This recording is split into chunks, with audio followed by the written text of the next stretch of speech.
Facebook इंस्टाग्रामवरून मैत्री झाली, नंतर मैत्रीचे रूपांतर प्रेमात झाले। त्यानंतर आरोपींनी कॉलेज तरुणीला लग्नाचे आमिष दाखवून तिच्यावर अनेक वेळा बलात्कार केल्याची घटना राहुरी तालुक्यातील एका गावात उघडकीस आली। या घटनेतील एक 20 वर्षीय कॉलेज तरुणीची सुमारे 1 वर्षापासून फेसबुकच्या माध्यमातून आरोपी तरुणाबरोबर ओळख होऊन मैत्री झाली होती।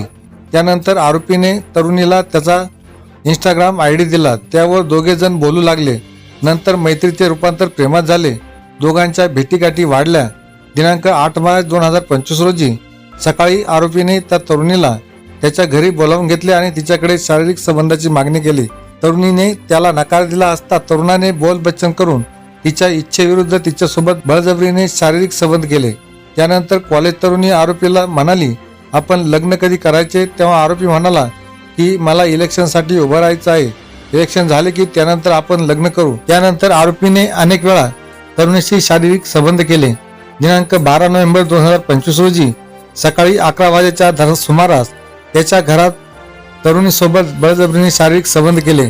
त्यानंतर काही दिवसांनी आरोपी सदर तरुणीला म्हणाला, मला तुझ्यासोबत लग्न करायचे नाही, मी दुसऱ्या मुलीसोबत लग्न करणार आहे, तू यापुढे माझ्यासोबत बोलत जाऊ नकोस, असे म्हणून आरोपीने तरुणीसोबत बोलणे बंद केले। तसेच त्याने तरुणीचे फेसबुक, इंस्टाग्राम आणि फोन नंबर ब्लॉक करून टाकले। संतप्त झालेल्या कॉलेज तरुणीने राहुरी पोलीस ठाण्यात धाव घेऊन फिर्याद दाखल केली। तिच्या फिर्यादीवरून आरोपी निखिल रोहिदास कुसमुडे राहणार वांबोरी तालुका राहुरी याच्यावर गुन्हा रजिस्टर नंबर 272/2026 भारतीय न्याय संहितेच्या विविध कलमांतर्गत गुन्हा दाखल करण्यात आला।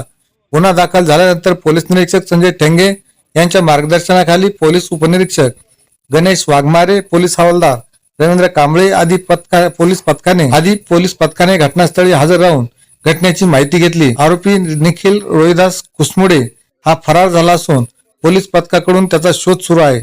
घटनेचा पुढील तपास पोलीस उपनिरीक्षक गणेश वाघमारे हे करीत आहे। टीव्ही न्यूज नेटवर्कसाठी प्रतिनिधी RR जाधव, राहुरी।